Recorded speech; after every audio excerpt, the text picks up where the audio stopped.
Federal Fisheries Management Committee meeting. And then everybody has the agenda in front of them. I just need a motion to adopt the agenda, unless anyone has any changes to it.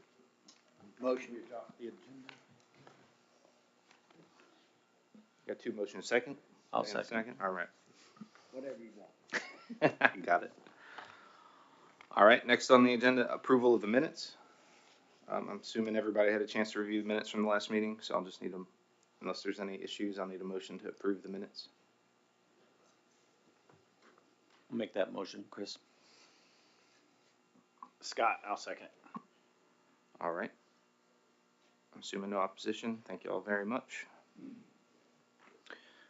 Next is discussion and final approval of the Gulf Fin funding activities for 2025. Greg Bray. Thank you, Mr. Chairman and committee members. So in advance of the meeting, we sent out a bunch of information for your review. Much of what was in there for Fin items 3 through 8 are mostly informational with regards to how the funding decision process works, our funding history over the last several years, a discussion of how the Gulf Fin Committee came to prioritize the projects that will be before you today. And then we provided also a description of those projects and the draft cooperative agreement for 2025 along with the draft budget. But what I want to focus your attention on today is item 9 in your meeting files that we sent you, the funding comparison spreadsheet. And I'm going to ask Joe to bring that up on the screen, which he's already done. So we as a Fin committee identified what we determined to be the high priority work for calendar year 2025, and the partners that contribute to those projects developed statements of work and budgets for those. The budgetary numbers you see in the 2025 columns reflect those documents that we were provided.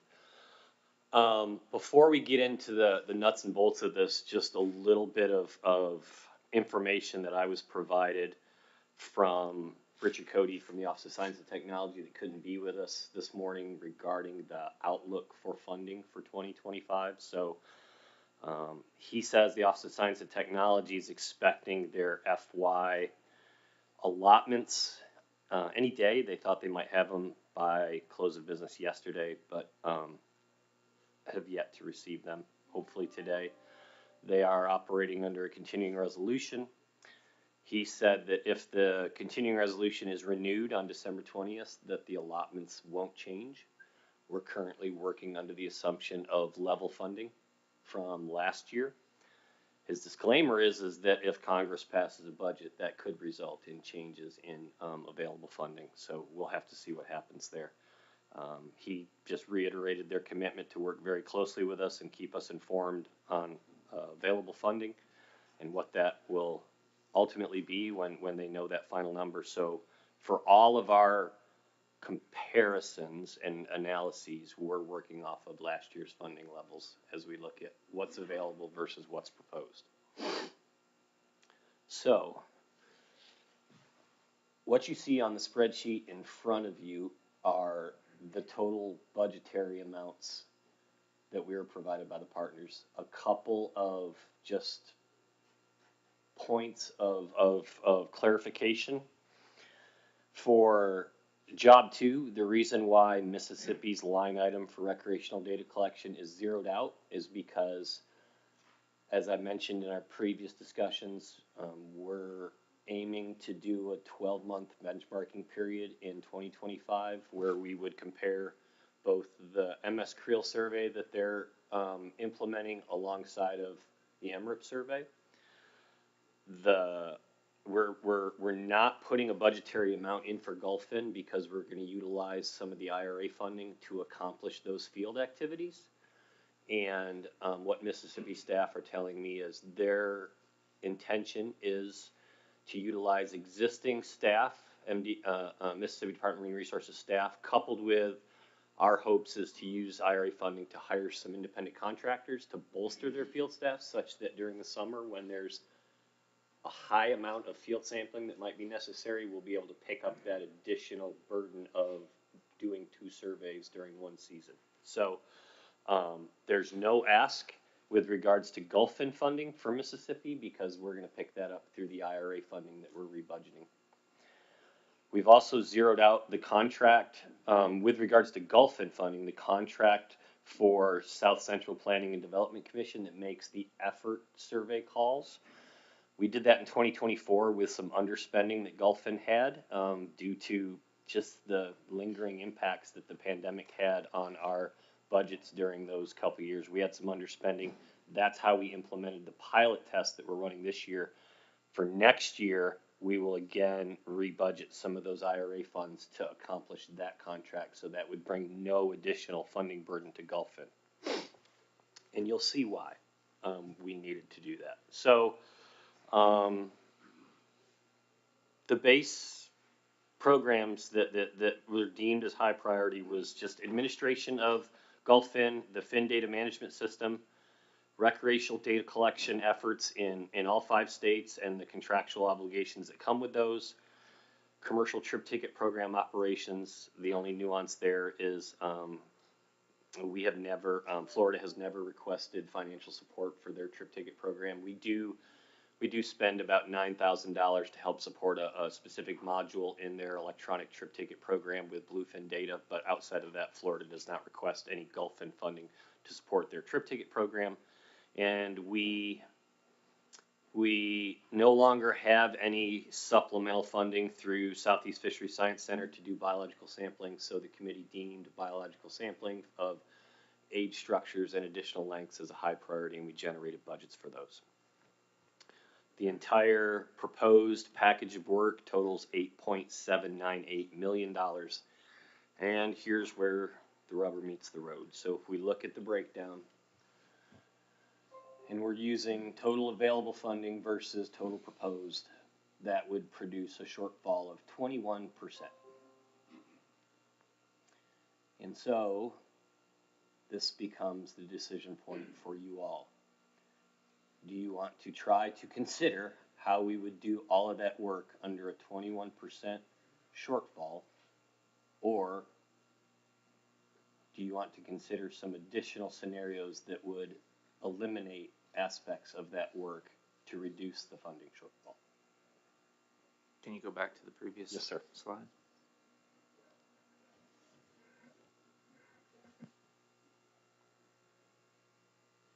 Trying to get as much of it on the screen here as I can. Oh, I'll have to zoom out.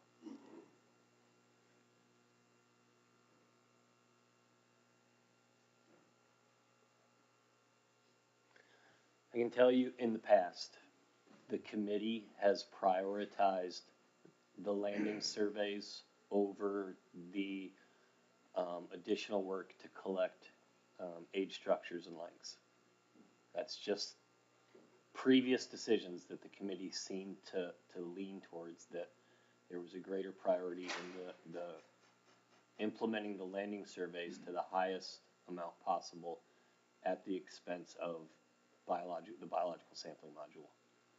I'm not leading you towards that. I'm just trying to give you some past experience of what we've seen. Well, even if we zero it out, we're still Yes. $500,000. And so I can show you what the result is if that were to happen, if that would be your decision.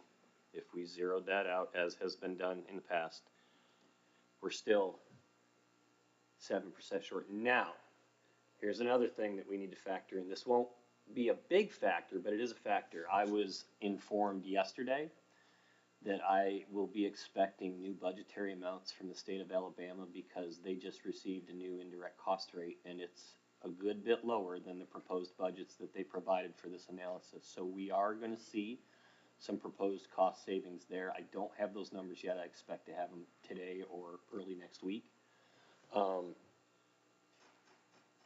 Knowing how far it's coming down, it might save us a percentage point. We may go down. No, we may go down from a 7, in this scenario, you may go down from a 7% shortfall to a 6% shortfall.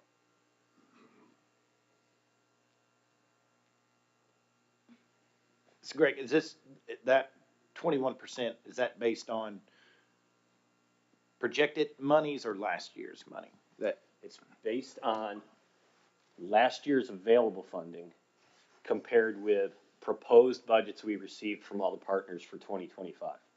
And so here's and I kind of prepared you for this last year because I knew this was coming. Costs continue to go up. It's just the nature of work in a world where inflation is a real thing. Costs continue to go up. Level funding is not, it's like we're taking a hit. And so we run this cycle where this happens. Like we've had years where the funding shortfall in this very scenario was 12%, and we navigated that as best we could.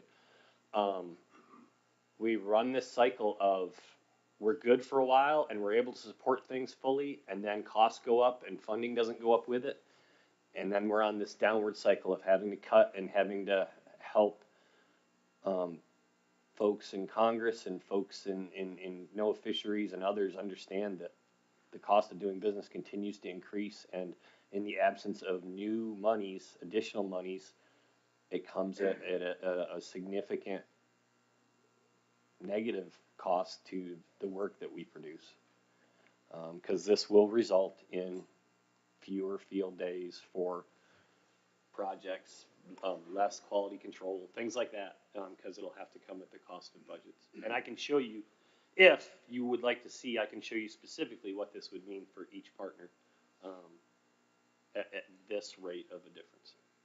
So, Greg, before we move forward Sure. with that, I had a question. What was the consensus from the Fin Committee on not having any funding for biological sampling last year? Like, how did that work out for us?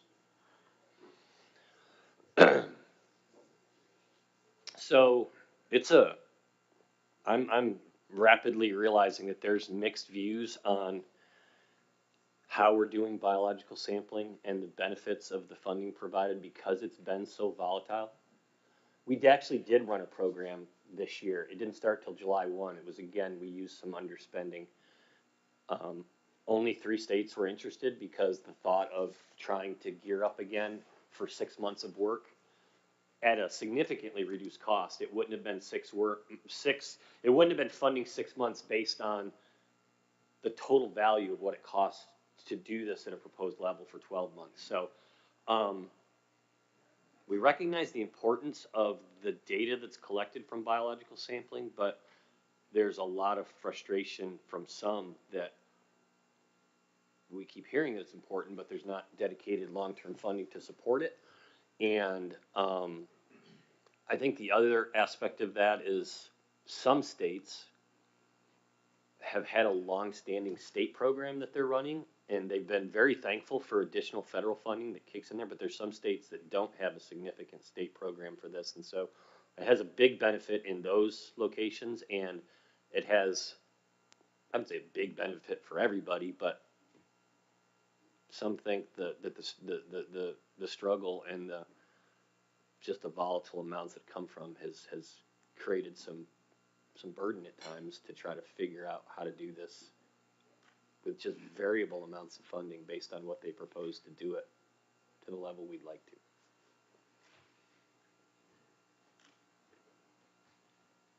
Well, I think it makes the most sense to remove that and get us down to this 500,000. One reason, because you said some states can continue to do it and have some other funding, but we can go a few years without biological data and then get it updated later. We can't skip collecting recreational and commercial landings data. Mm-hmm. That has to be done continuously. Yeah, I think the part of cutting biological sampling that's frustrating is because we've been in a funding shortfall with this for so long, we focus solely on collecting recreational samples, which is NOAA, the TIP program, collects almost none. So it's a data gap. We're filling a data gap with those samples, and I hate to think about that gap being there, but I tend to agree with you. We can't. I think it would be very difficult if the committee recommended to do all of the work at a 20% shortfall. It would be doing a lot of things poorly. Yes. You said you could go through what this would look like for each partner state? Yes. Please, So- thank you. So if we took that, that percentage and we applied it,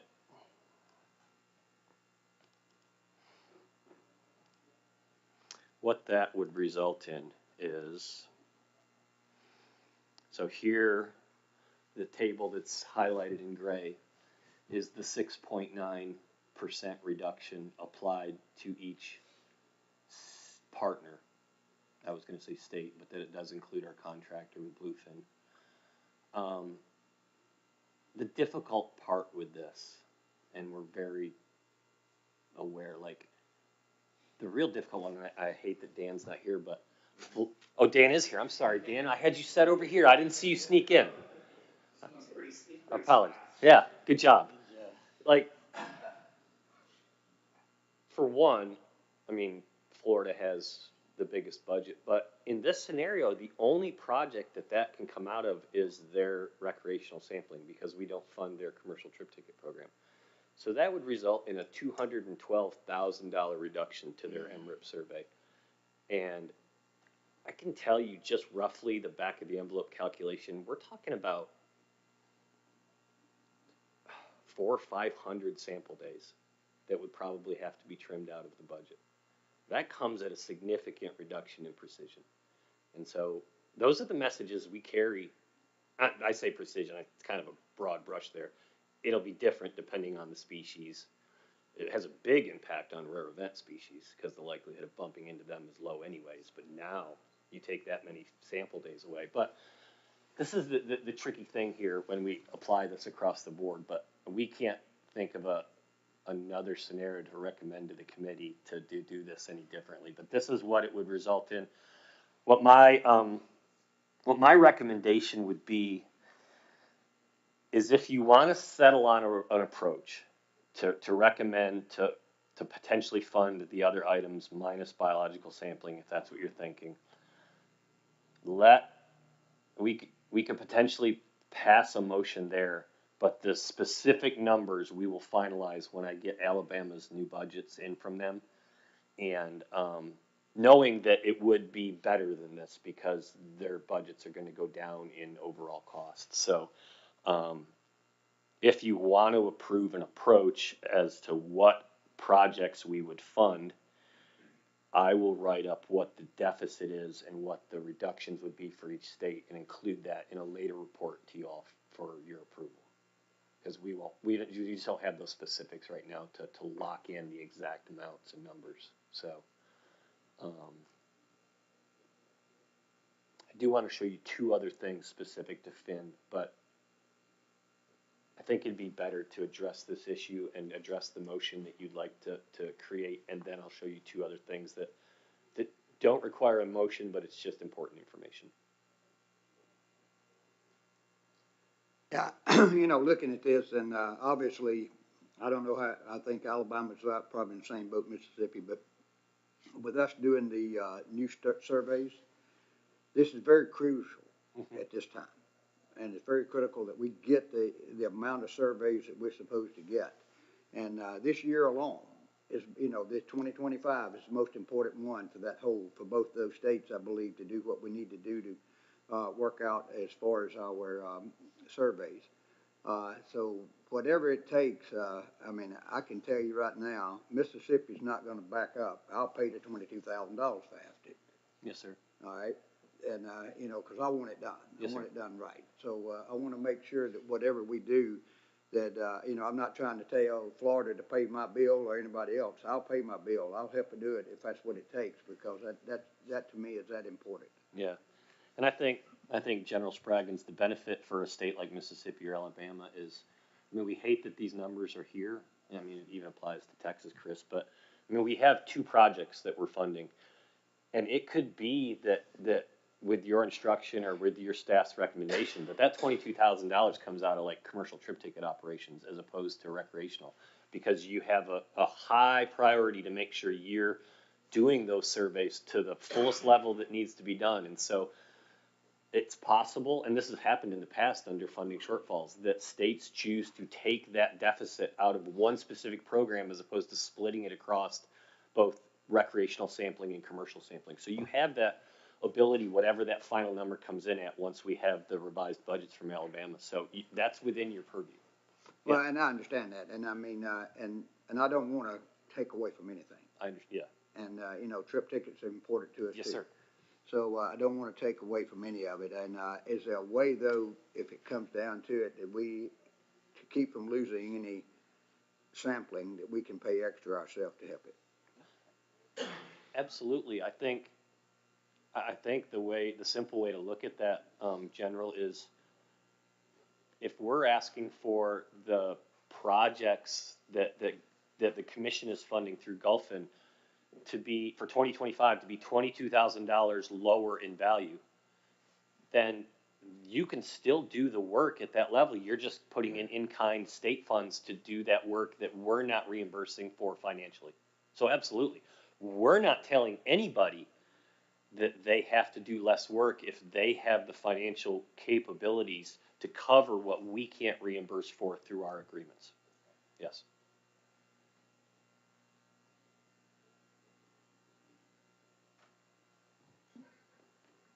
So it's the will of the committee. So it's Groundhog Day again. Yes, sir. I mean, it's cookie cutter. Every year we come in and have this exact same conversation, you know, like the funding. It's definitely hard to get money out of the Beltway to increase these, but, so to go with the Groundhog Day theme, I would say that I'll make the motion that,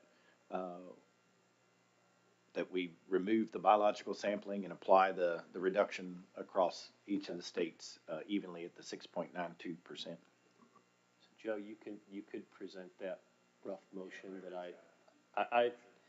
I gave a couple scenarios to try to expedite this a little bit in case a motion. So Because you're a smart guy, Greg, that's why. no, because I've been a part of Groundhog Day as well. So there's a part of this motion that I should probably explain because there's an additional statement in here. Tell you what, Joe, give me the spreadsheet back real quick before because I forgot that I put one extra step in here. So one of the other aspects that Finn usually tries to assist with is Southeast Headboat Port sampling. What that entails is a subaward with the state of Florida for their sampling activities, a small admin component at the commission, and then the contractual component is we hire 3 independent contractors to sample Texas and Mississippi, Louisiana, Alabama. What we know, that I just learned this morning, so that proposed budgetary amount is roughly $482,000. That money is typically provided by NOAA Fisheries, Southeast Fisheries Science Center. It's straight, we pass it straight through. I just got an email this morning that said they're struggling to find maybe half of that money. And there doesn't appear to be any support internally to find the rest. And so what we're trying to figure out is there a way to do some sampling with half of that amount? And so I don't know if there is. It's pretty concerning because this is one of the longest standing data sets that we have. But I present this to you as information, the way we've handled that in the past. And Joe, if you want to go back to the motion, I put it in the motion with the statement that you might approve that as a 2025 Gulfin activity pending NOAA Southeast Fisheries Science Center funding availability. I put that in there before I got that email this morning, and now I'm kind of, I think their intention is to try to do something, but I don't know what we can do with half of $482,000. So I put that out there for your information.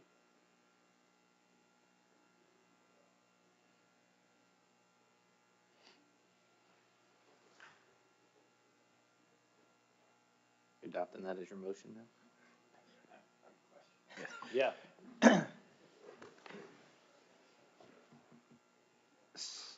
So you said they're only anticipating half? Right now, they only have half, and they have currently, it doesn't sound like there's any support or availability of additional funding. And of course, that money couldn't be moved into anything else because that's specific to that. And Yes. it's, wow, talk about why we have bad data. Yeah, yeah, I would say we're either gonna get that money specifically for that task, or if the determination is such that that task can't be done at the level they can support, they're gonna retain that money and use it for something else. Yeah. So that would be my guess.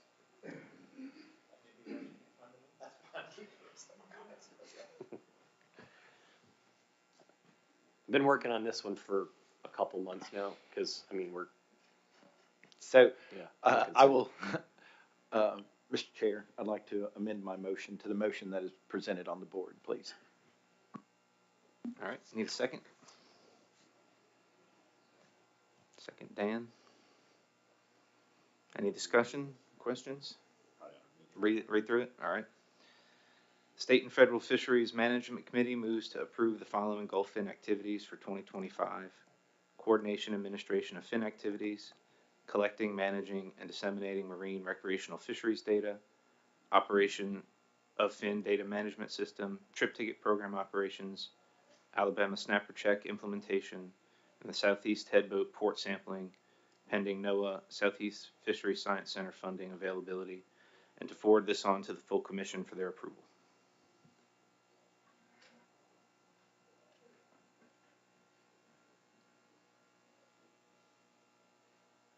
Any questions, comments? All right. Any opposition? Nope. All right, motion passes. Okay, I have one more Gulfin item back on my spreadsheet, Joe, if you could, thank you.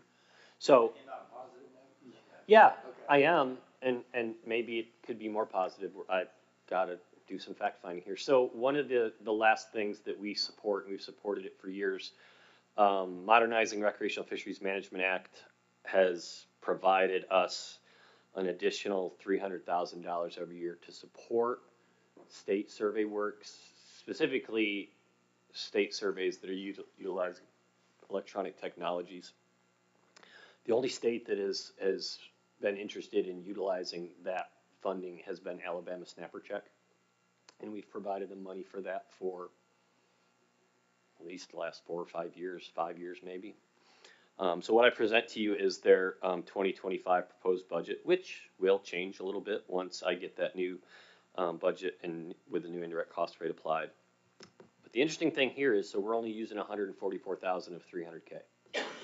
And what I need to find out is, you know, it's tied to the use of electronic technologies. We're at the point where just about every survey we're using is using some type of electronic data collection tool or constituent reporting tool or whatever it may be. And so I need to figure out if we have some flexibility to tap into that additional unspent money for some of these other programs that we're doing under recreational sampling that fit into that.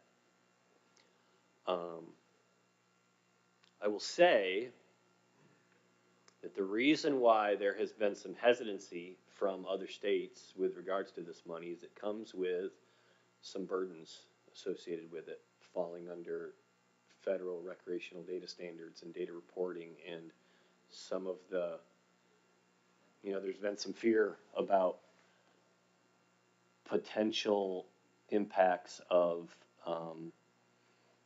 Paperwork Reduction Act and some of the limitations that could put on a state-run survey if they're utilizing this pot of federal money for it. So I think a lot of people have, because of that potential reality, have steered clear of this, but I need to find out if we have any flexibility to use that additional $155,000 And if so, could that help us with this deficit that we're facing, specifically applying it to recreational survey work?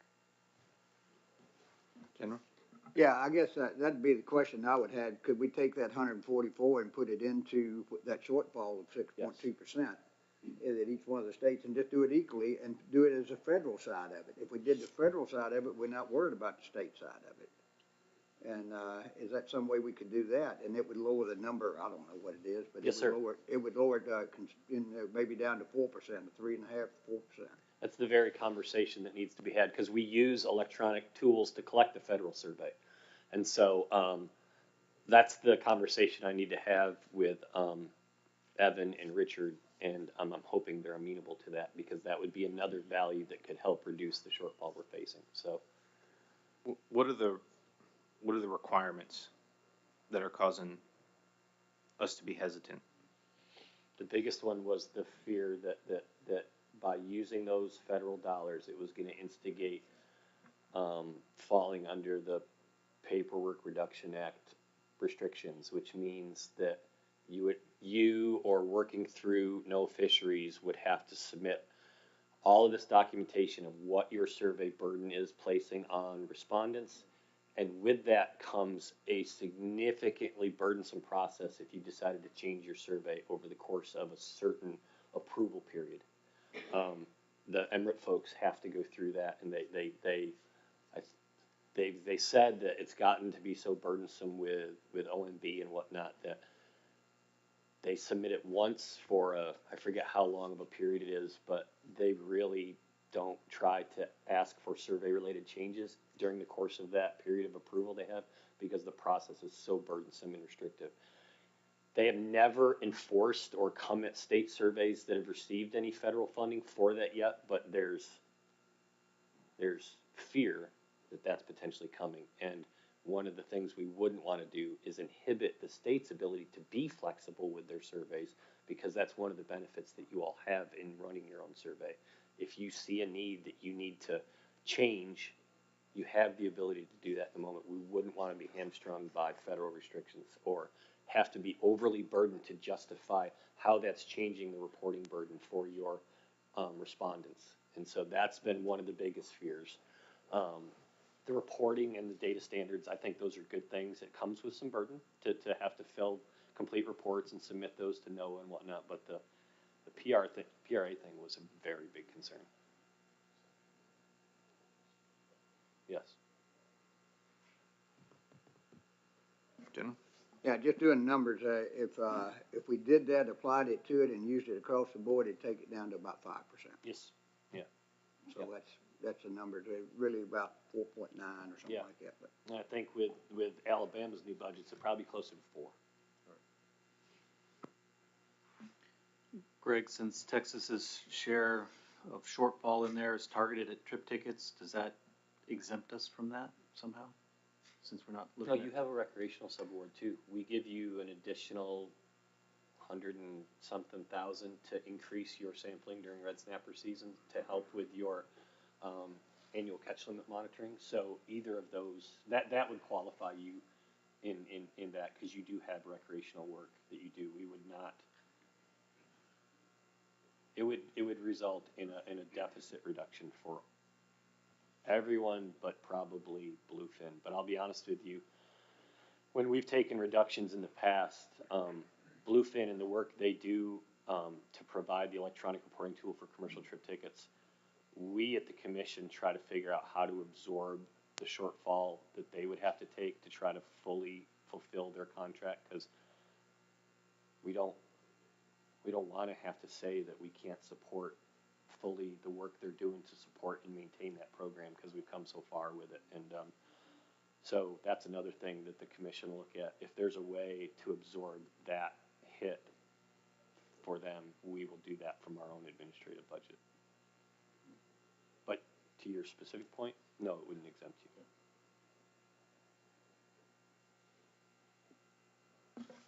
Do you need action from us on this today, or can we get some additional information from you later? This is informational. Okay. I wanted to show it, one, just to assure Scott that our plans are to continue to support that survey and the work it does, but to also present an opportunity here that might be another way to help reduce our shortfall a little bit. And what my hope is to get their new budgets and to get this information from NOAA and feed you this spreadsheet back with the final number and what the final reduction would be based on your motion that if you haven't approved, you're going to approve here shortly. So that concludes my Gulfin report. All right, thank you, Greg, and we don't need a motion to approve the report, right? We just we don't do that anymore. Nope. All right. Did you pass that motion? Yeah, we did. Yeah, we passed the motion. Okay. Wrong button. Just so, we fight this, that we get level funded, and we all know that level funding is not really level funding.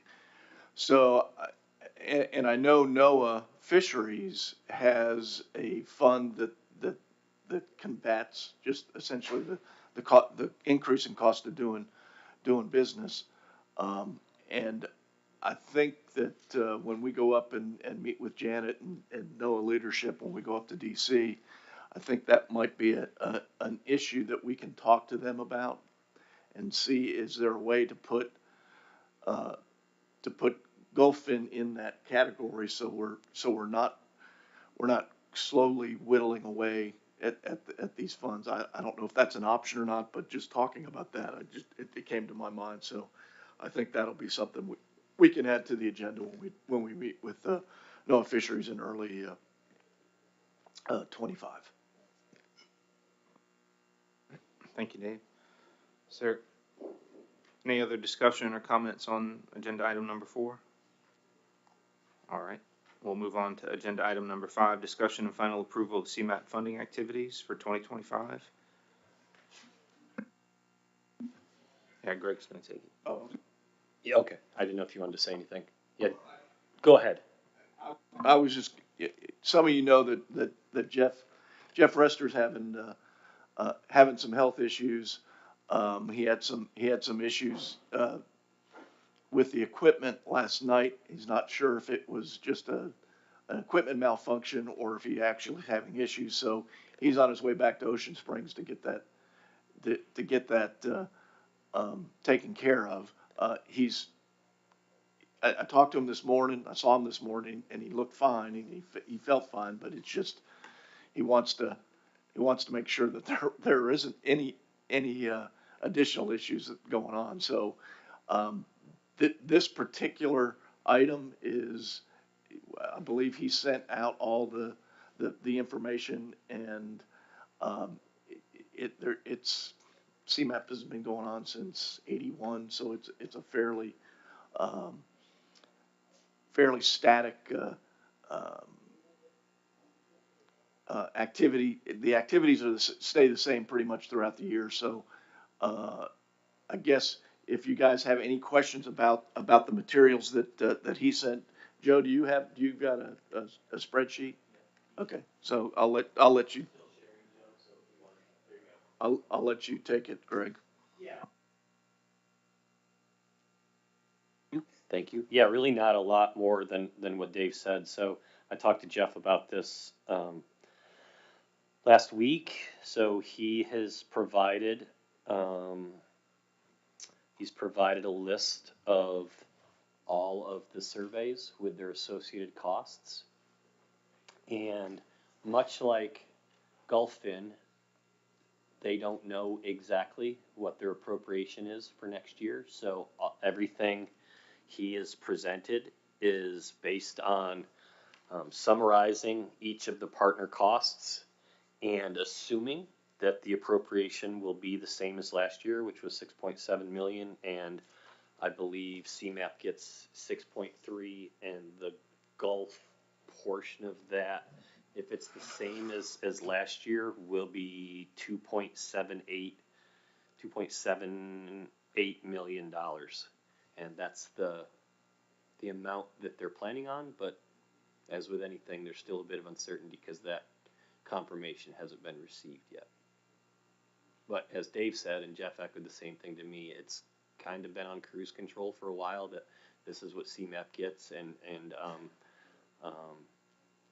they know the surveys that are being proposed and the cost, and that's what's documented in the spreadsheet for you all today. And we do need a motion to accept these numbers.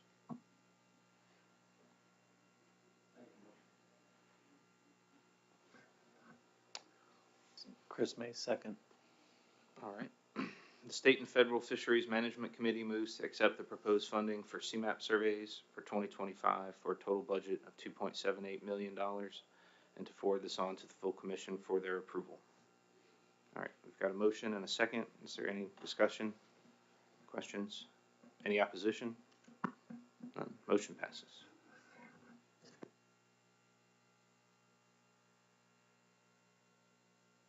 Thank you, Mr. Chairman. All right, that was quick. On to agenda item number 6, discussion and final approval of IJ State Research Funding for 2025. Steve Vanderkoy. Thank you, Mr. Chairman. I think this will be easy as well. Joe, if you could bring up that table. Unlike the way you work with Finn and CMAP, we use previous year's actual amounts to be able to determine how much is available for the SURF projects. Funding we received last year ended up being somewhere just a little bit over $1 million. We requested proposals from each of the states for what their activities would be this coming year for 2025 based on need rather than just simply dividing it by 5. And these were the projects and budgets that came in. This was presented to the TCC. They already knew what they had provided. This is given to you here. It covers a wide variety of topics. Again, these are a lot of continuations, hatchery work, some acoustic telemetry work, specific work on oysters, fishery independent sampling, and some commercial sampling.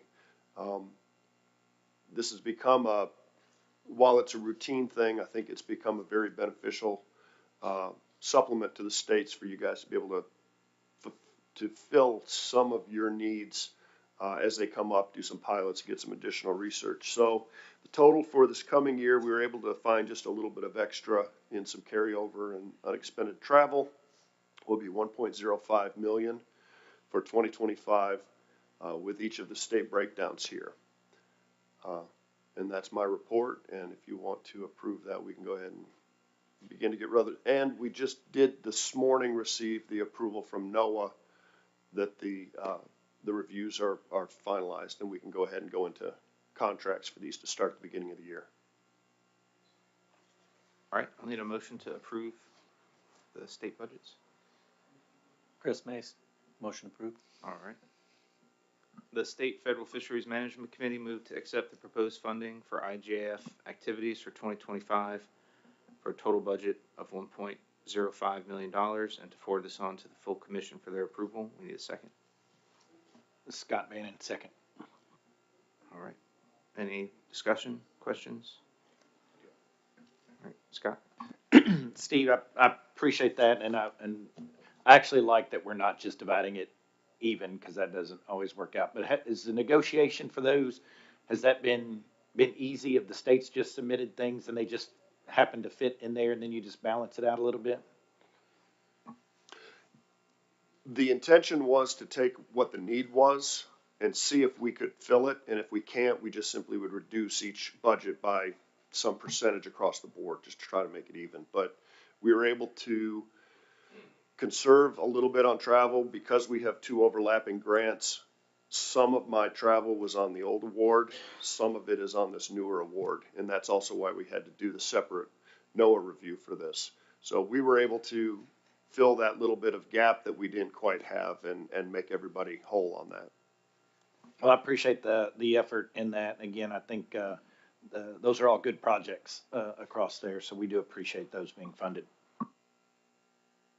Yeah, I'd just like to echo those sentiments. This is an excellent program, and appreciate the commission's support of it. All right. Any other comments on the motion? Any opposition? All right, motion passes.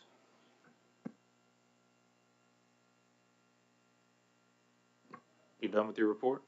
All right, moving on to item number 7.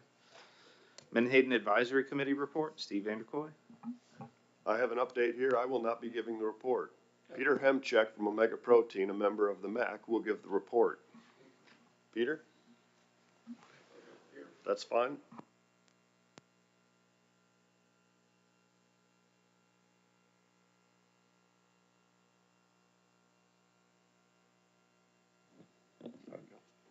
Good morning.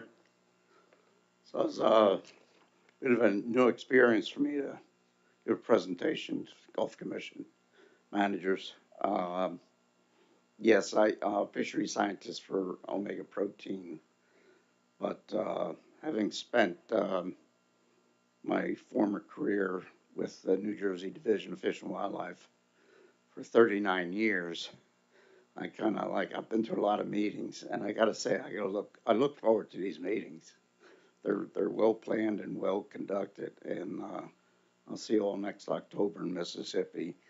So this is a new experience for me. So the MAC report was written by Steve, so it does not have any Gulf Menhaden industry slant to any of these statements. This is totally objective, and it's all good news from what I remember and what I'll present to you today. So we met on Tuesday afternoon. We had a rather full agenda, and it lasts about nearly 4 hours. We have one action item related to the stock assessment update for 2024, as to a review of the 2024 Menhaden fishing season all Holly from NOAA, presented a review of the season to date. Through September, landings were 335,551 metric tons. It's a decrease of 15% from last year and an 18% decrease from the 5-year average. Projecting through the end of this current season, NOAA anticipates landings in the neighborhood of 366,721 metric tons, and a forecast for 2025 of 382,402 metric tons. The stock assessment update for 2024 was presented by Dr. Amy Schuler from NOAA. And Steve, does she give the update now? I'll turn the floor over to Amy. Do I turn this off so no echo? Okay. So, very quick, because we didn't approve this until yesterday or Tuesday from the MAC, you would not have had time to review the actual report. So Amy stayed and is going to give a very short presentation on the assessment, so you can ask any questions, and then we'll entertain how you want to proceed with that after. All right, good morning, everybody. So I guess we'll get right into it. There we go.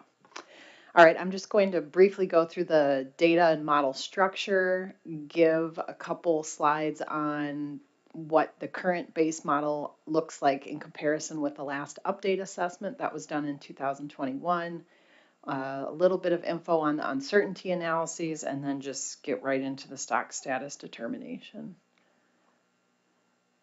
So the model for Gulf Menhaden runs from 1977 to 2023. It has an annual time step. It is ages 0 to 4 plus, with 4 plus being a plus group, so an accumulation of ages 4, 5, 6, etc. The landings and age composition data run for the entire time series of the assessment, 1977 to 2023. There is a very small component of bait and recreational landings included in that time series, but it's less than 1% of the total catches. So essentially this is the commercial reduction fleet catches. And then the life history information wasn't updated for this update assessment. It's been consistent with what's been done during the last update and the last benchmark. There are two fishery independent indices in this assessment. The first is the SANE, or recruitment index, which is based on data from Mississippi, Alabama, and Louisiana. That index is in the lower left-hand corner there. There's actually 3 time series on that plot, and it's a little difficult to see the colors up on this screen, but they are blue, like a goldenrod, and a purple color. But what you really should just notice is that they're essentially on top of each other. And so over time, as we're updating this recruitment index, we're getting similar information. And you'll notice the big recruitment classes we've seen are in 2011 and 2018. In addition, we have an adult abundance index that's based on the Louisiana GillNet data. That index runs from 1988 to 2023. That index is in the lower right-hand corner there. Again, 3 sets of indices on there from the last benchmark, last update, and the current. And so as we're updating this again, we're having consistent information about the trend of this stock over time. And so this is generally an age 2+ index, so adults. And we're estimating selectivity for the assessment using the length composition data, which is available for the Louisiana GillNet Index or survey from 1996 to 2023. The benchmarks or reference points for this assessment have been discussed many times over the last few years, and sort of this is where we have landed and stayed since the last benchmark assessment. So the fishing mortality rate reference points are F equals M. For the limit or threshold, and then F equals 75% of M, which is natural mortality for the target. And this assessment has a age-varying natural mortality, and so we're using the geometric mean of ages 0, 1, and 2 as our M value to relate to fishing mortality. And so those values are F equals 1.32 for the threshold or limit, and then F equals 0.99 for the target. For the spawning stock biomass-based metrics, we use actually fecundity rather than a weight of spawning stock biomass. And so we're looking at fecundity values under equilibrium conditions. So when fishing mortality is 0, we're taking that value and saying we would like to have 25% be the threshold or limit and 50% of that value be sort of the target of where we want to land. So I'm not going to go through nitty-gritty details of this update. I'm just going to show some comparisons with the last update so everybody can see that it's in alignment with what we've done in the past. So on the left here is the full fishing mortality rate. The black open circles with the black line is the 2024 assessment update, so this year, and then the red on there is the 2021 assessment update, which again also aligns with the benchmark assessment that was done in 2018, I think. Fecundity, which is our spawning stock biomass metric here, is on the right. Again, same setup on the slide with the black open circles and black line being the current update and the red being the last update assessment in 2021. Essentially, the take-home point from this is that we're very consistent in our estimates over time, and we will be within the uncertainty envelope when we look at the uncertainty analyses. So. Same picture here. On the left is recruitment over time, and then on the right is biomass in thousands of metric tons, and this is age 1+ biomass. Same story here where the model seems to be robust and consistent over time, which is what we're looking for.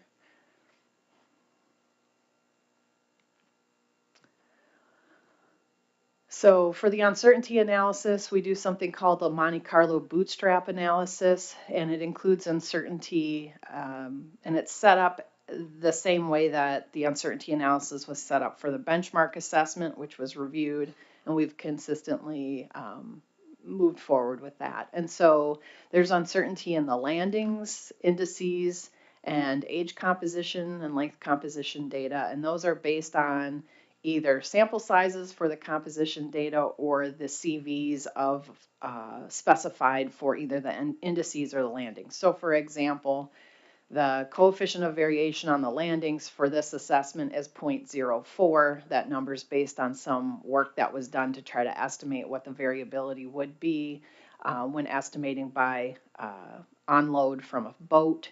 And so it will take that CV and then generate landings time series with some uncertainty in them and run through them thousands of times, basically, to give us an uncertainty envelope.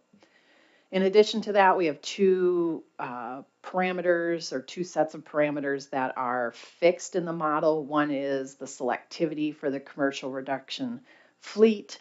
That fleet has a dome-shaped selectivity, and the descending limb of that has some uncertainty based on the likelihood profiling of the model.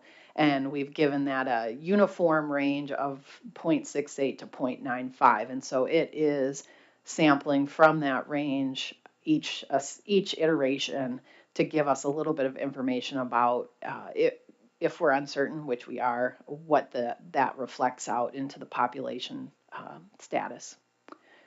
And then natural mortality, as always, is uncertain in assessments, and so we're using the uncertainty from the historical tagging data estimates.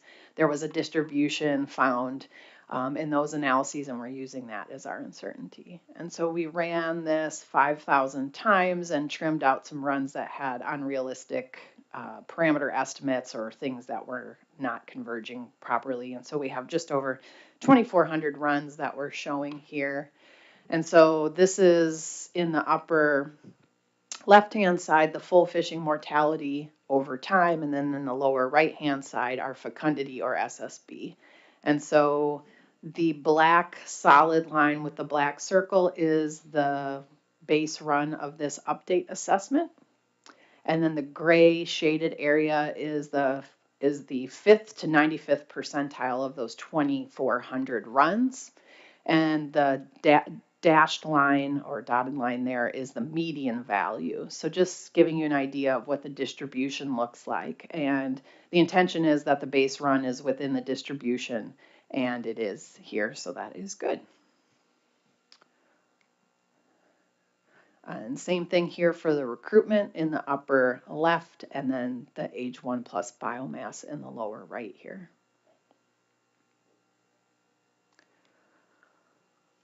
So the part everybody always wants to know is, well, what is our stock status determination? And I've already gone through what the benchmarks are for this assessment in a previous slide, so I'll just talk about the stock status determination here. The geometric mean fishing mortality rate for 2021 to 2023 was 0.47. That value is below our target and threshold, so we are not overfishing. And the geometric mean for 2021 to 2023 for SSB or fecundity is that value there, and it is above the values for the threshold and target SSB based metrics, and so we're not overfished. The sensitivity runs we looked at for this assessment, the retrospective analysis, and all the uncertainty runs for the most part were consistent with the stock status determination for the base run. And this plot is generally one everybody likes to see. It is a plot of full fishing mortality versus the fecundity and mature ova over time, and the colors are a bit hard to see. Let's see if I can. So each of these dots is actually a different color, although it doesn't look that different up here on the screen, but running through the decades, the 2020s time period are these 4 points right here. So 2020, 2021, 2022, and 2023. And basically the point of this is we would like to be in this lower right-hand corner of this. So we're in good shape. We're where we want to be. The assessment's stock status determination is not overfished, and overfishing's not occurring. And then just to look at this for the uncertainty analysis as well, this is the terminal year geometric mean fecundity values over the threshold versus the fishing mortality over the threshold. And each one of these black open circles is one of the uncertainty analysis runs. So there's just over 2,400 points on this figure in black, and then this red spot right here is where the base run falls. And generally we want to be in this upper left-hand quadrant, and we are. There are a few plots that are points that are over here sort of in this fishing mortality above the threshold, but we didn't see those in the plots with the gray shading because they're in those percentiles that we didn't plot. So there's 25 points in that sector right there. So overall, generally low uncertainty there. We're pretty certain that we're in a good space for the stock and for the assessment determination. And that's it. So can answer any questions. All right, thank you very much. Are there any questions? So, just listening to the report, I think we're okay. Menhaden's good. Menhaden is good. We can continue to do this. It's a big thing in Mississippi, and, we definitely like to, know the stock assessment is doing good and, that we're not overfishing. I appreciate y'all's effort on this because that means a lot to us to be able to get this information. Thank you very much.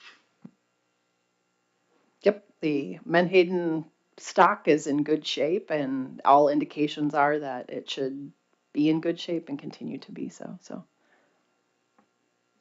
Thank you, thank you. Thank you, Amy. I guess I'm up again.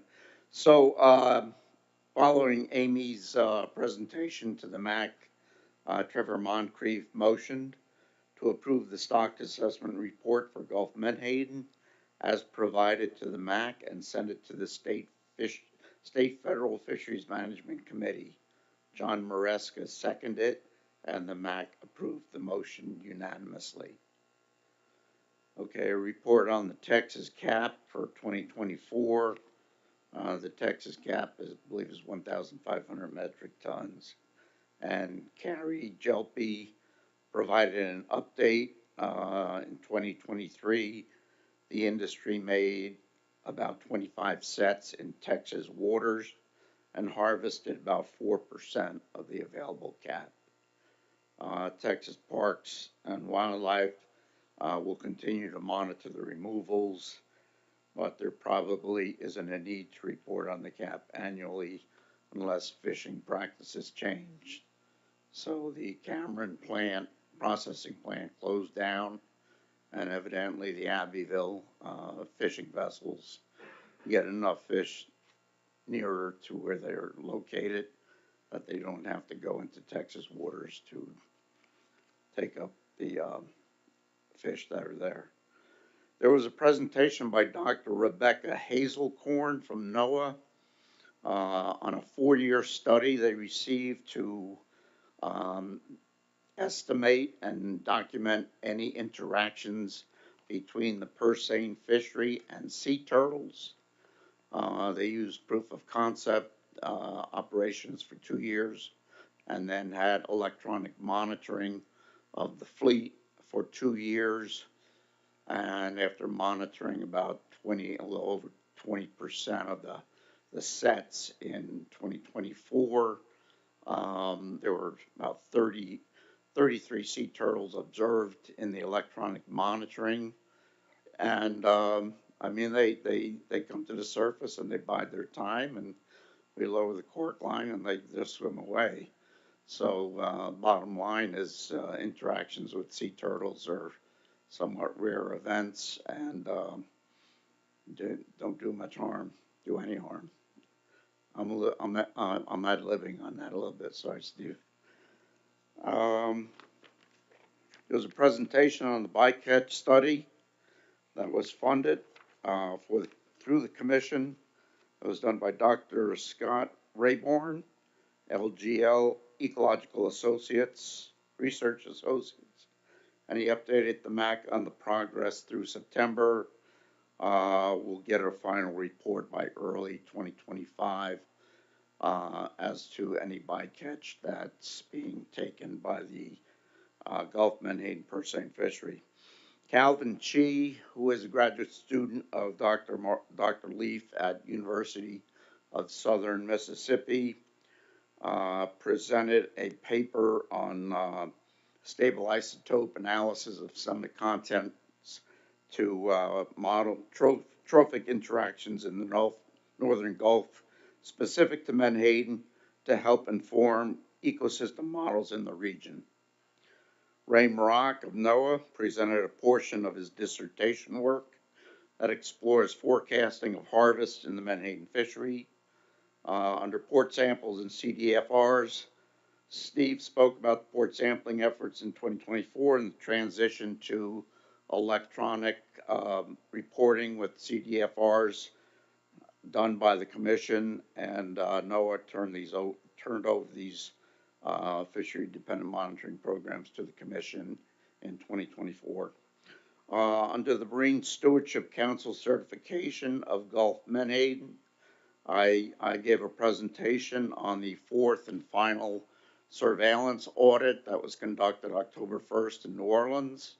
The fishery, the MSC certifications that was granted in 2019 spurred a lot of research and activity, and I have to thank a lot of state biologists, the Gulf Commission, Gulf staff, and a lot of local scientists in helping the industry developing projects and finishing projects like on stable isotope analysis and a harvest control rule to essentially close out any conditional scores that we had with the MSC program. Following what we will have one conditional score remaining on the bycatch study, which will be closed out in 2025. The Gulf Menhaden purse seine fishery will undergo a reassessment for year one to obtain another 5-year certification under the MSC program. Under standard operating procedures, the SOPs were approved in 1992 and have never been updated. Steve's going to provide the SOPs in a format that reflect the other commission SOPs over the next year.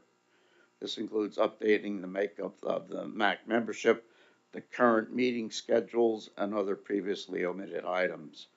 The MAC will review the revisions and potentially take action at the next October meeting. Under election, the MAC chair rotated back to the industry.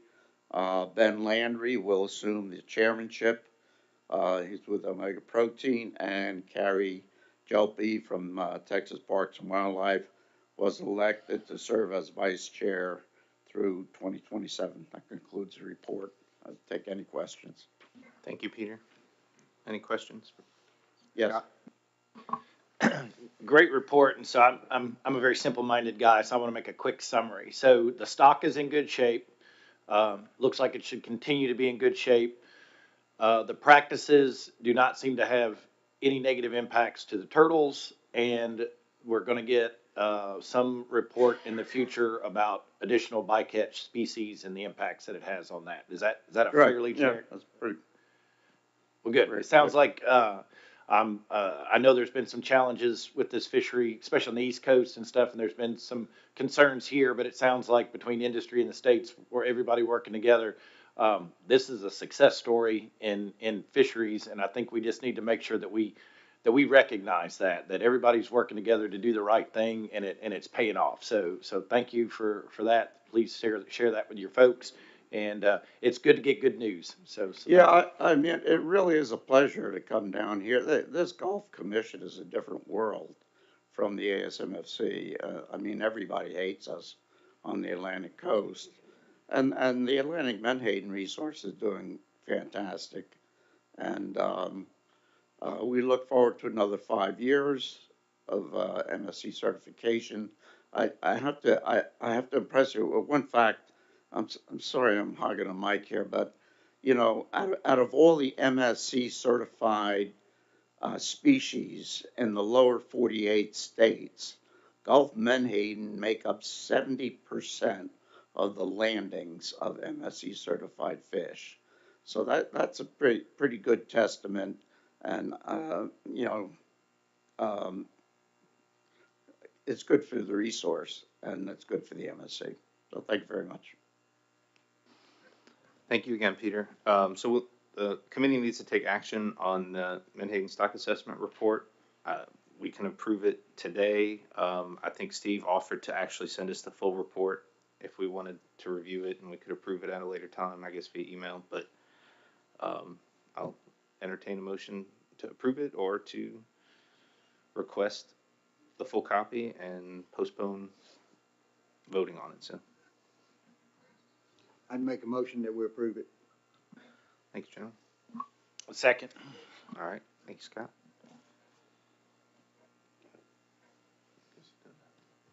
Yeah, I was gonna say, am I reading the motion or we're good? We can. You read it.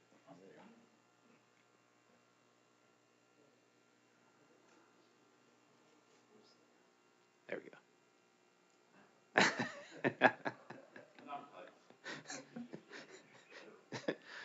All right, General Sprague has moved to accept the operational assessment report for Gulf Menhaden GDAR 04 and send it on to the commission business session for their approval. The motion was seconded by Scott Bannon. All right, any discussion or questions? Any opposition? Motion passes. All right, that brings us to the break. It is about break time. How are you gonna do, 15 minutes? Yeah. All right, let's do about 15 minutes. Come back at 10:05.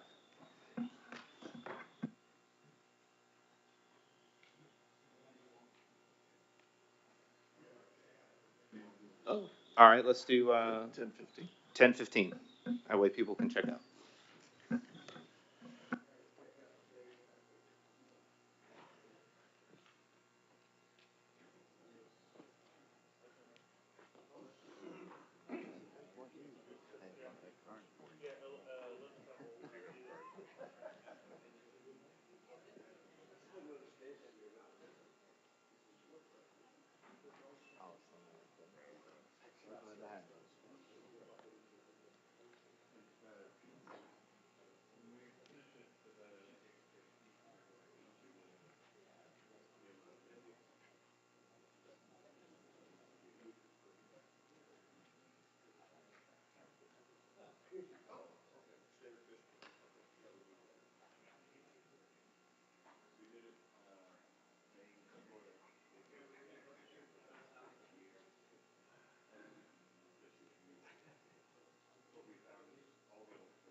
So if you do it, don't say anything, that's interesting, so just you do this thing.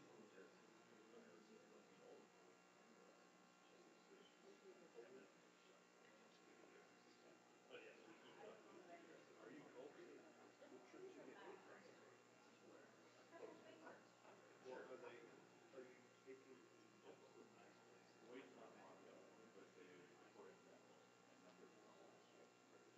Right, and we don't record numbers on it, so. Yeah, but, well, there is a standard fish weight that we determine for that. So the 7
which individual.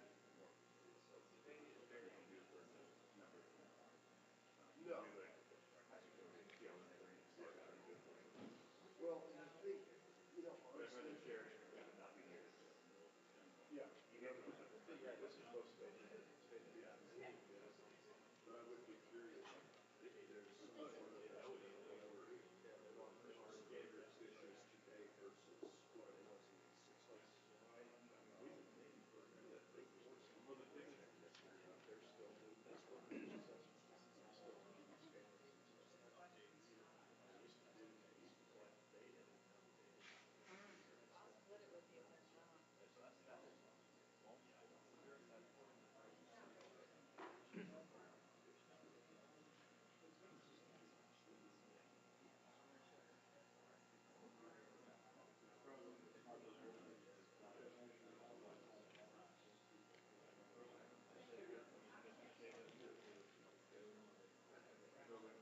Yeah, and we have the fishery kind of data in nuts from the States. We have the same effects data, individual numbers of fish instead of output sample.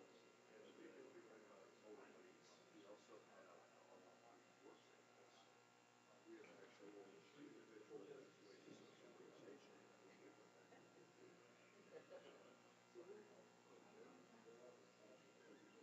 Yeah, I'll look, see what we can.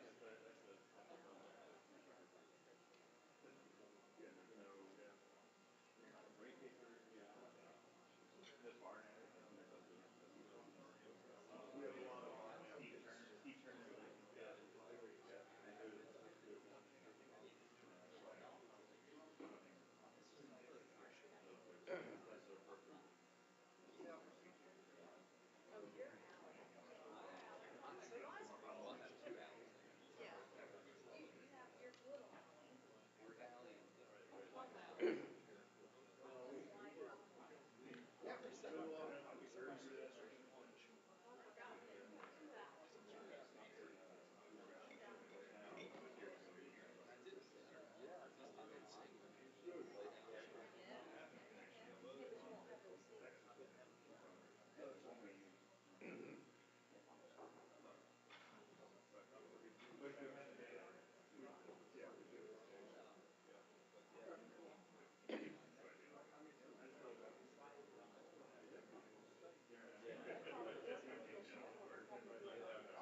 battery going on that now.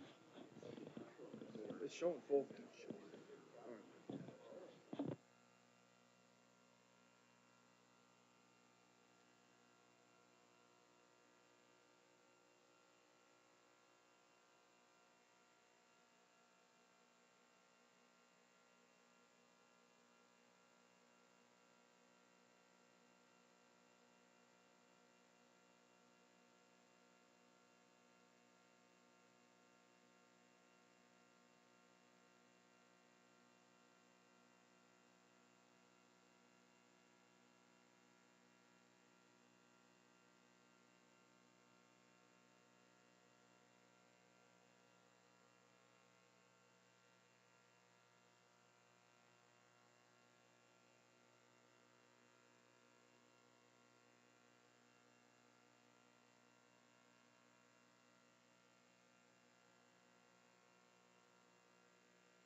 All right, I hope everybody had a good break and got checked out. Moving on to agenda item number 8, presentation on Atlantic HMS proposed rule on electronic reporting. Cliff Hutt. Good morning, everybody. I'm Cliff Hutt with the Atlantic HMS Highly Migratory Species Division. Today I'm presenting on a proposed rule we have to kind of modernize and expand some of our reporting requirements by moving to electronic formats. Start out with some background. We have a variety of alternatives here that are affecting a number of our reporting requirements. Top off the list is a proposal to move our commercial limited access permit logbook, HMS logbook, that covers our Atlantic tunas longline category, our shark and swordfish directed and incidental, and our swordfish hand gear limited access permits to an electronic format. We're also looking at expanding logbook reporting for our open access, HMS commercial, and for hire permits. These are our Atlantic tunas general and harpoon category permits, swordfish general commercial, and HMS charter headboat. We look at some minor changes to our HMS angling reporting requirements and some changes to our expansions of our dealer reporting requirements. For background, we published an advance notice of proposed rulemaking in May of last year, and in turn presented that to our advisory panel and to several of the regional councils on the Atlantic States Marine Fisheries Commission, in addition to holding 5 in-person hearings and 2 webinars. We also received 11 written public comments. They were mostly extensive ones for different groups, but we didn't receive a whole lot of them at the time. Basically, the purpose of this rulemaking is to kind of streamline and modernizing our reporting through electronic reporting and consolidating some of our reporting deadlines. We're looking to expand logbook reporting to additional commercial and charter headboat vessels, collect additional information from dealers through their existing electronic reporting mechanisms, and looking at reporting requirements would create consistency with other NOAA fisheries efforts, such as the for-hire logbooks that have been implemented by the different regional councils and other fisheries, and augment data necessary for fishery science and management, and ultimately kind of working towards this one-stop reporting goal of, creating a situation where people aren't having to report the same trips, the same fish to multiple reporting programs, but can submit a single electronic report that can meet the needs of multiple programs. So, starting out with our vessel reporting alternatives, particularly for our HMS commercial limited access permits. Here, the current status quo is these permit holders, and these are primarily our pelagic longline, our commercial shark fisheries. For decades, they have had to submit paper logbooks that are due 7 days after offloading, with cost earnings data due maybe about 30 days after. This would move, and reporting either through our Atlantic HMS logbook or the Southeast Coastal Fisheries logbook, which a lot of our shark fisheries do. The preferred alternative here is proposing that these vessel owners would complete and submit logbook reports electronically and submit an uploaded file of their weighout slip with the logbook submission. And NOAA Fisheries would provide a voluntary standardized weighout slip form. For timing, as I said before, traditionally they would have to submit these reports 7 days after offloading, with a cost earnings portion submitted 30 days after. We are proposing to consolidate this down to 7 days after offloading, both for the catch data as well as their cost earnings data.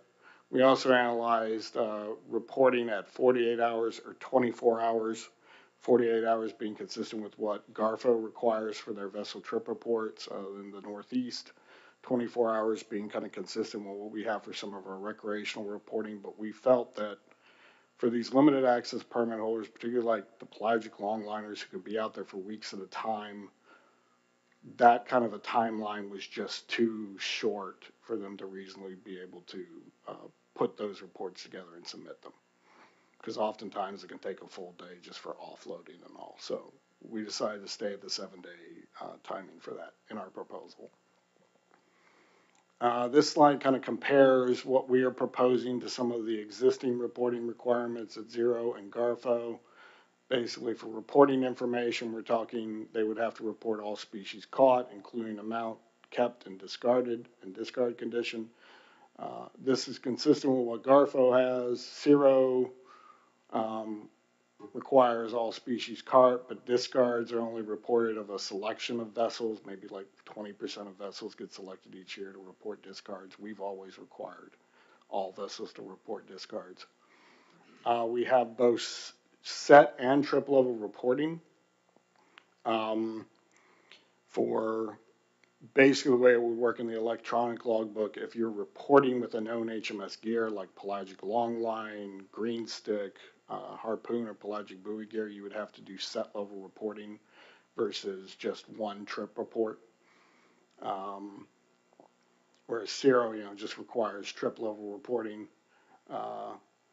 And Garfo reports include catch and effort reports for each area of fish. And we're looking at also location data. So reporting areas for trip level and set level reporting, like where they were fishing, which has always kind of been collected in our traditional logbook. The reporting frequency here, our preference of 7 days after offloading is consistent with what Zero has always required. Again, Northeast, it's 48 hours. For no fishing reports, we would require monthly no fishing reports. This is consistent with Zero. In the Northeast, Garfo does not require those. And for economic questions, like Zero, we would collect economic data, cost earnings data from a random selection of vessels that would be randomly selected each year. Now, for our vessel reporting that we are proposing for our HMS commercial and for hire open access permits, currently these permit holders are required to do catch reporting for a select number of species. They are required to report bluefin tuna landings and dead discards. And our charter headboat permit holders are also required to report landings of swordfish and for billfish species. These can be reported via electronic system, telephone, or other means like state catch card programs that currently exist in Maryland, North Carolina. Our preferred alternative here is to expand kind of this reporting to logbook-based reporting, where they would be required to report all trips, regardless of whether fish are caught, all species caught, both HMS and non-HMS, as is typical for all logbooks programs the agency conducts. We're looking to collect some kind of fishing location information and also have monthly no fishing reports. In comparison to what's currently required in other programs, Sea Fire in the South Atlantic, when it comes to reporting information, pretty much all of the programs require them to report all trips and all catch. The one difference for us is where most only report whether a fish is reported kept or discarded, we also want discard condition. So fish discarded alive versus discarded dead. That is to meet ICAT requirements for our discard reporting. Reporting levels for like trip location, we're looking at primary fishing location, lat long, for these trips. This is consistent with what the South Atlantic for hire logbook requires and what's required in the Southeast Regional Headboat Survey. Garfo requires catch reporting based on a grid, a spatial grid, where they have to report their catch in each grid on a given trip. And for monthly no fishing reports, we're thinking of requiring monthly reporting, or that's what we proposed. The Sea Fire program in the South Atlantic and the Southeast Regional Headboat Survey both require weekly no fishing reports, whereas GARFO does not require those at all. For alternative B2, this is the timing requirement. We are looking to require our logbooks for these permit holders, which primarily do day trips, within 24 hours at the end of the trip, which would be consistent with their current HMS catch reporting requirements. We also analyzed 48 hours, or another combination like just requiring 24 hours for trips with bluefin tuna catch, but 48 hours for any other trip, or 24 hours with trips with bluefin tuna catch, and 7 days for other trips. Ultimately, we decided to go with the 24-hour requirement to have one, because for bluefin tuna, we have kind of real-time monitoring of some of those subquotas, which can be very small and go very quickly. And we felt just having one consistent time period for requirement would just make compliance monitoring much, much easier. So that's the proposal we've gone with. And as I said, that's been the consistent requirement for their HMS catch reporting requirements for years. This would be, at least for the for-hire logbooks, at this time, the most stringent reporting requirement in terms of time after a trip. I do know that the Gulf, they are currently, working on their second logbook rule, and they are considering requiring reporting before the trip is over. So that would be more restrictive if that's what they go with. But for the programs that are currently implemented at this time, a 24-hour reporting timeline would be the most restrictive currently in place. Seafire in the South Atlantic requires weekly, as does the Southeast Regional Headboat Survey, whereas GARFO, again, with the rest of the reporting, 48 hours. The other alternative here we're looking at is requirement of cost and earnings data collection. Status quo for our logbooks, report cost and earning information for each trip if selected, but selection has not occurred on a regular basis for these vessel categories. We have done a couple of surveys in the past, cost earning data collections for our charter, headboat, and general category, but it's not been a regular thing. What we are proposing is that we would require them to report trip level cost and earnings information for each trip within the electronic logbook. And then if selected, a random selection of vessels would be selected each year to report additional annual expenditure information via an annual survey. That might be via paper, that might be electronic, but it would be separate from the application that would be used for the regular logbook reports. Compared to other programs currently in operation, this would be similar to what's done in the South Atlantic Seafire program and the South Atlantic Regional Headboat Survey, where they require at each trip for all vessels. Only we would be adding that additional annual survey for selected vessels, and that's annual expenditures that aren't trip-based. Things like boat repairs, slips, insurance, things of that nature. GARFO, however, currently does not have any kind of cost earnings data collection on these permits. At least not mandatory as part of a logbook. They do kind of maybe a survey every few years of different fisheries.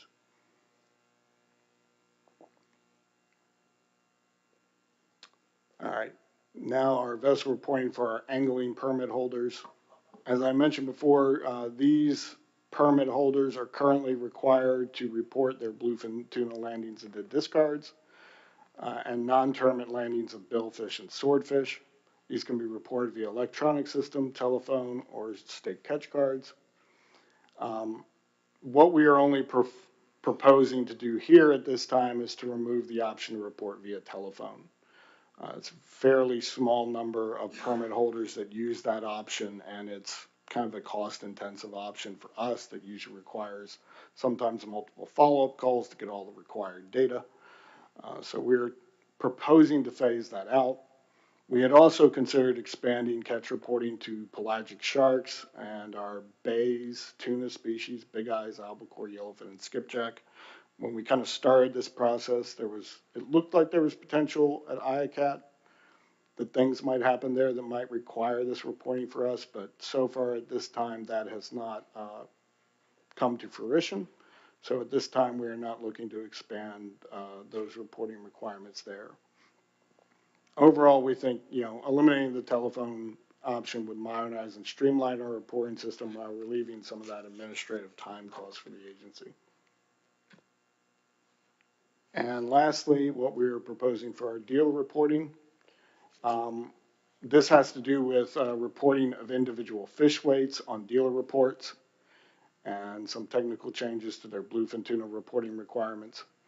Currently, our dealers are required to report individual fish weights for bluefin tuna, whereas other species can be reported individually or in aggregate, and they have to submit a biweekly bluefin tuna report. We are proposing to require them to report swordfish, bays tuna, and pelagic shark species individually on all federal dealer reports. These basically are ICAT managed species. I had some notes here on this. Alternatively, we also analyze, requiring swordfish, bays tuna, and pelagic shark species to report individually on federal dealer reports only when buying fish from a vessel that did not submit a weigh-out slip. That we felt would be difficult to kind of enforce and monitor, so we went with the preferred alternative that all of them have to report these fish in the proposed rule. We're also proposing to eliminate those bi-weekly bluefin tuna reports because that data is effectively being captured elsewhere with some of these changes.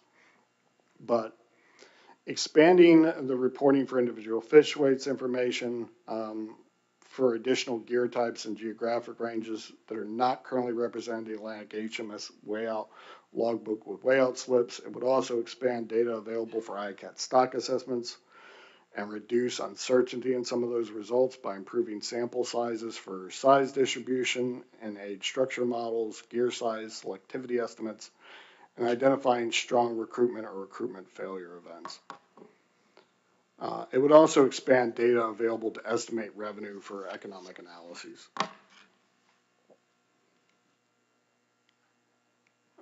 Request for public comment. We proposed this rule. We published it on September 6th, and the comment period is extending all the way to January 6th. We gave it a fairly long comment period for this one to try and get more public comment on it. And here you see the information on where those public comments can be submitted. We're also conducting several public webinars. We had our first one yesterday, which was well attended, and have 2 more on October 29th and December 2nd. And we are considering requests for in-person public hearings based on specific locations of interest. We've had one AP member request something potentially around the Panama City area, but we're trying to follow up with him on details.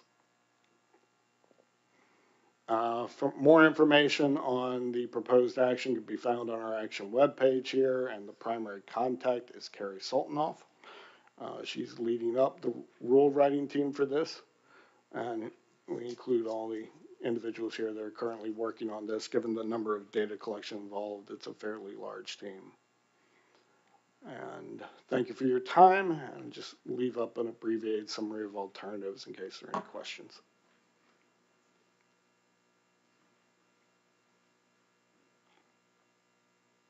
Questions? I have one for you. What is the purpose of collecting the trip level economic information in terms of costs? I mean,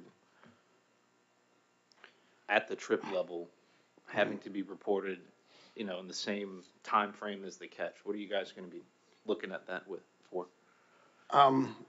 Basically to support economic analyses. We've always collected trip level data in our commercial, HMS logbook for the pelagic longliners.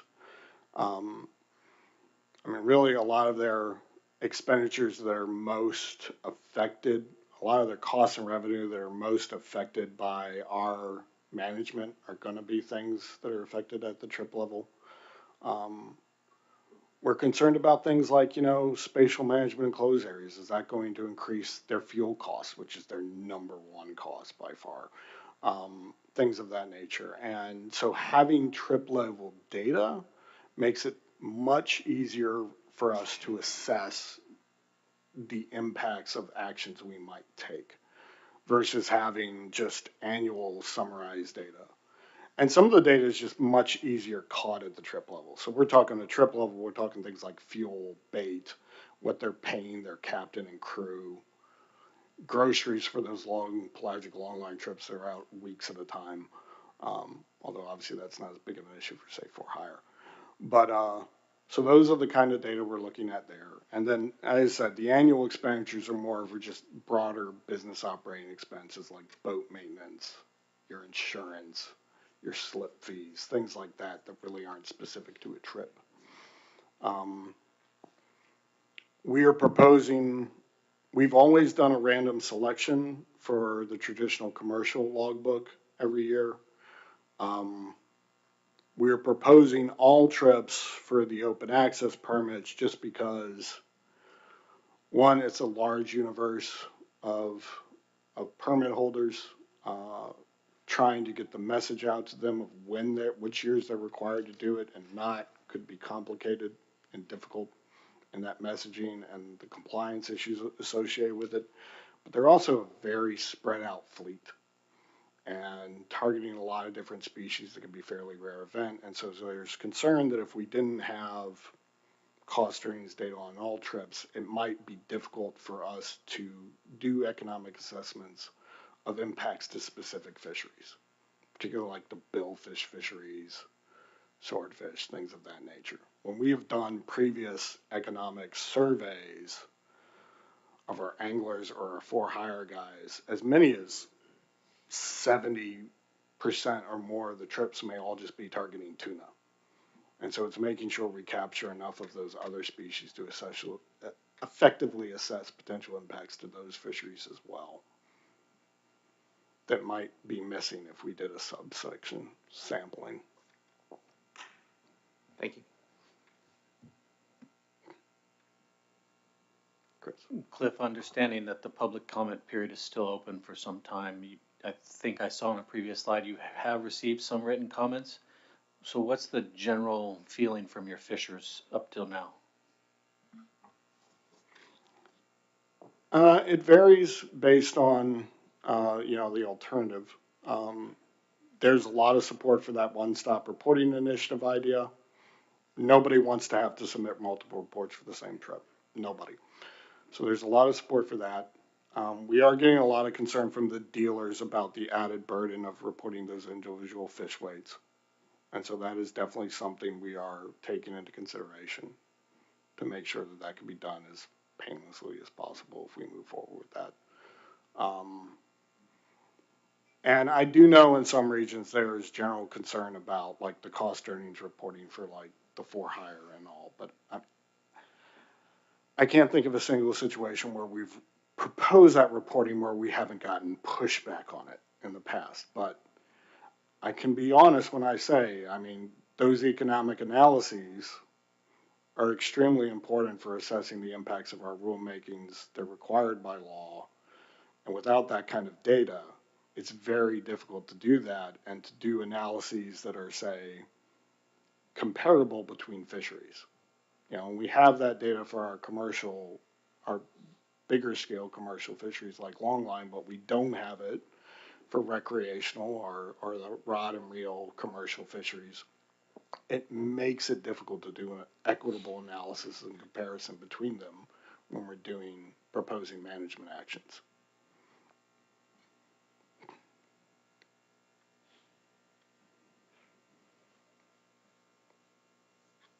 Thanks, Cliff. I appreciate the presentation. We always appreciate the HMS coming, giving us updates on upcoming actions.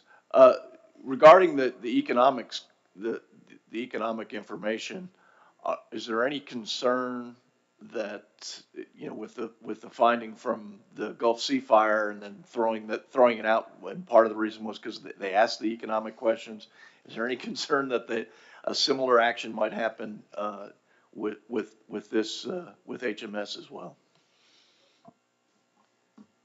Given the specifics of the judge's reasoning, I'm not concerned about that because his main issue was his interpretation was the previous Gulf rule had said they were going to collect socioeconomic data. And it really didn't get into the specifics of what that meant. We're endeavoring to be much more specific about that, and that this is cost and earnings data. We're looking for revenue. We're looking for their costs associated with the trip. Because his particular citation was something to do with like the Administrative Procedures Act, that they didn't provide enough information to allow the public to adequately understand what was being proposed and comment on it. So we're being much more careful about that. And I am aware that the Gulf Council and CIRO, they're working on their new proposed rule. They are also looking at those alternatives and being much more careful about better explaining what exactly is being proposed to avoid that.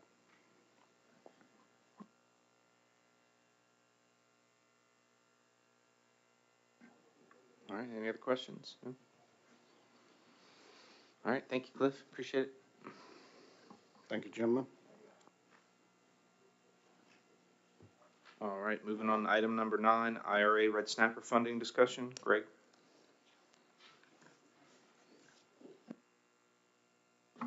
Thank you, Mr. Chairman. So, when I recognized last week that there was, I may not need it, but we'll find out.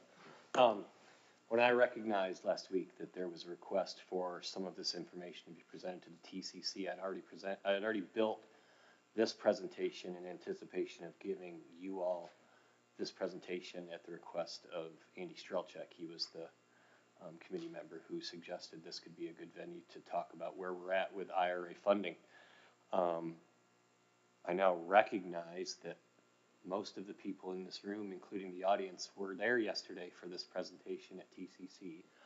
And so I'm wondering, you can direct me in one of two ways. I can go through this presentation again, if it might stimulate some more conversation, or if the committee members in this room have a fair understanding of what we're trying to execute with the IRA funding we've been provided, I could just simply answer any additional questions or new questions that you might have regarding the status of the IRA funding we have.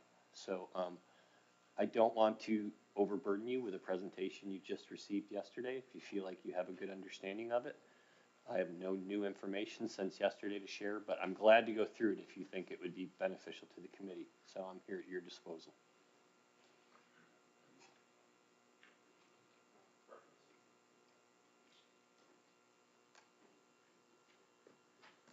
I guess my question is, was there, I had missed part of it, but that's fine. I can catch up, but I don't think the general was there, but if he's, Okay. if he's informed enough, I mean, I just want to make sure that everybody in the room did have an opportunity to. It's not a long presentation. No. It won't take but a few minutes. Okay. Let's do it. Roll through. Let's do it. Okay, so this came about from a meeting with Evan Howell and Clay Porch and Andy Strelchek in the fall of 2023 when they presented us an opportunity to utilize some Inflation Reduction Act funding to make some improvements in recreational data collections and data systems in our region. And we agreed that this would be a beneficial opportunity to take advantage of. So we quickly put together a cooperative agreement with them to move approximately $6.5 million to the commission to accomplish two major tasks. One, there's a desire with the evolution of state recreational surveys to centralize those data within the Gulf States Marine Fisheries Commission in a centralized data warehouse. And so part of this money is to, one, improve both state and commission data management systems, whether that be hardware, software, telecommunications lines, whatever it would take that would help improve the efficiency and the accuracy of moving state recreational data to the commission once this system is built. It's also funds available to hold a workshop that we plan to hold in February of next year to start talking about Gulf fin recreational data standards and the process and methods for creating a centralized warehouse that would hold and disseminate these data to necessary partners that are using it in science and management for assessments and for management plans. So that's one part of the agreement. The other one, many of you are aware that we held 2 workshops this year focused on 2 very controversial and often discussed topics with regards to recreational data collection, the accuracy of recreational fishing effort estimates, and the accuracy with regards to the rate of which we determine anglers are releasing recreational catch. And so that was the structure of the agreement as it was fashioned. Our current progress is as I said, we've completed those 2 workshops, and the result of that was we published an RFP on October 1st where we are seeking research proposals that would help answer those 2 important questions with regards to recreational fishing effort and released catch data. We are already taking calls from interested organizations and groups that want to put proposals in. I expect there's going to be a lot of interest in this. Ultimately, we've asked for full proposals to be due January 15th. We're putting together a panel of what we would deem as unbiased reviewers to help score these projects and provide recommendations to both Andy and Clay, who will ultimately make the final decisions on what projects are selected for funding. We're working to obtain the monies at the commission because the monies will be distributed through awards from the commission, and we're obtaining approximately $7 million to support this research. So that's where we're at with current progress with this infrastructure agreement. But as I mentioned, this came about very quickly. When they approached us in the fall of 2023, they went home and told us we had 5 days to come up with a detailed spend plan for $6.5 million, such that they could obligate those monies to the commission. They didn't give us any time to really sit with the states and partners and talk about what their priorities were and how they could see this best utilized. And what's happened since then is a new priority has emerged, and we've been told that this priority fits within the guidelines and the specifications of this Inflation Reduction Act money. That priority is this transition to both Alabama and Mississippi creel surveys, adopting the Louisiana creel survey methodology, and the increased costs that come with that. So we are working with both state staff and NOAA staff to reprioritize some of this IRA infrastructure money to address the increased costs associated with this new priority. Both Andy and Clay and Evan see this as necessary and important, not just important, essential, and have told us that this priority fits within the guidelines of this money. So that's what we're working to do. We're probably rebudgeting roughly $2 million of that infrastructure money to address this transition plan, and we're hoping to submit that budget to them in the coming weeks, days, hopefully, but such that it can go through the review. We get approval from grants management staff, and we will have those monies in hand to be able to start that work at the beginning of the year.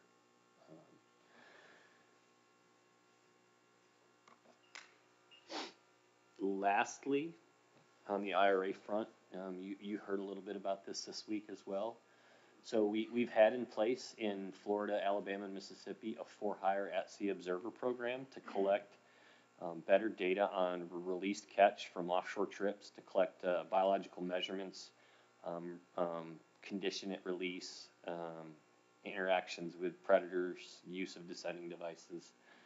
We have this opportunity with $1 million of new money to support an expansion into Louisiana and Texas, and that's what we're working to do right now.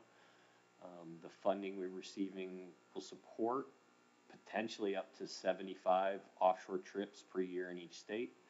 The commission is hiring 4 independent contractors, 2 in each state, to be trained as field agents, to be riding these trips as opportunities are available.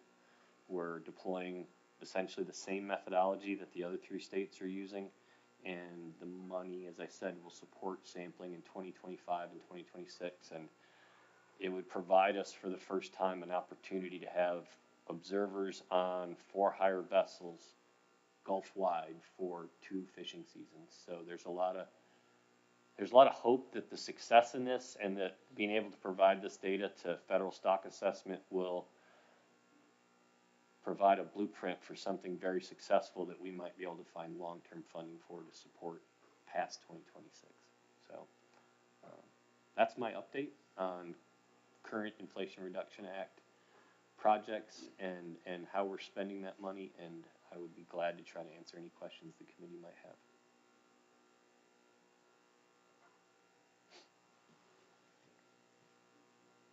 All right, no questions? Thank you. Thank you, Greg. Greg, thanks for that. I do want to thank the commission for working to do this. It's the 2 things, the Alabama Mississippi effort to kind of mimic the La Creole program, I think is vitally important across the Gulf of Mexico, because there's been some concerns from the public and different people about these quote inconsistent data efforts and things. So this is and I want to thank the state of Louisiana, who has been incredibly supportive and given us time and people and guidance as we've gone through this process. And I think that shows that we are actually all working together to do the right thing. I mean, that's really what it comes down to. We all want real and better data. And I really hope to chase another rabbit real quick on the observer stuff. What we've seen in Alabama on the for-hire observer trips is the people on board those boats, those trips, they love watching science in action. They like being part of that. They, to use an old school expression, they wear our staff out with questions and because they're part of progress and part of the science and part of change. And so it's really been kind of beneficial to the charter fishers to have these people on board, because 1, it occupies the people's time, but it gives them kind of some background on why things have ended up the way they are, or why they will end up where they are, because they get a chance to talk to folks. So I hope that other people across the Gulf start to understand that this is not effort to take away anything. It's an effort to provide good stuff for people, and that it's really, really a good program. If the customers like it so much, should the charter captains start advertising like specific observer trips, for a higher cost? Well, I think they kind of get a free deckhand out of the deal for a little bit too. So it's All right. Item number 10, election of officers. I think Luis is the vice chair, correct? So he'll be moving on. If we stick with the current rotation, he'll be moving to the chair. So I'll need a motion to nominate. Mr. Chair, I move to nominate Luis Barbieri as the chair. All right. Need a second? Second. Any opposition? I move to close nominations. Oh, sorry. Move to close nominations, huh? All right. Second on that? Second. All right. Nominations are closed. Congratulations, Luis. That's what you get for missing the meeting. That's right. He's in Spain right now. Oh, I feel so bad for him. I'll call and wake him up. The good news. I would like for the record to know that all the Florida people during the hurricane they're getting nominated for everything. Luis on a different hand is in Spain, so I'm all right with it.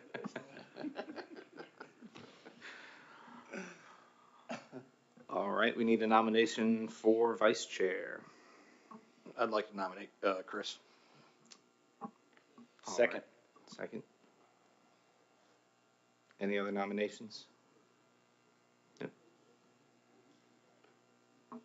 Motion I need to move to close nominations. I would assume so. Get a second on that one as well? I'll second it. All right. Any opposition? None. Chris, congratulations, you're the new vice chair. All right, is there any other business? All right. You got something? Just, at noon, we have a commissioners luncheon for commissioners and invited guests. It'll be right next door. And then we start, commission business at, 1:30.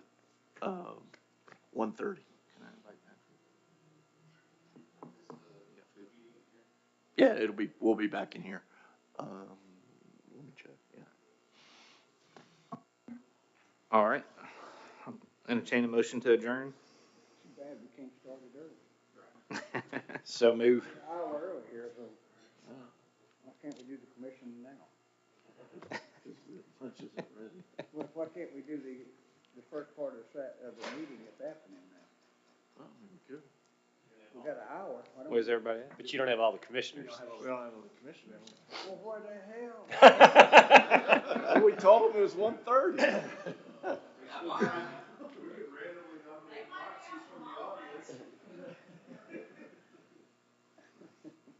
All right, I still need that second to adjourn. All right, appreciate it. Meeting adjourned. Thank y'all.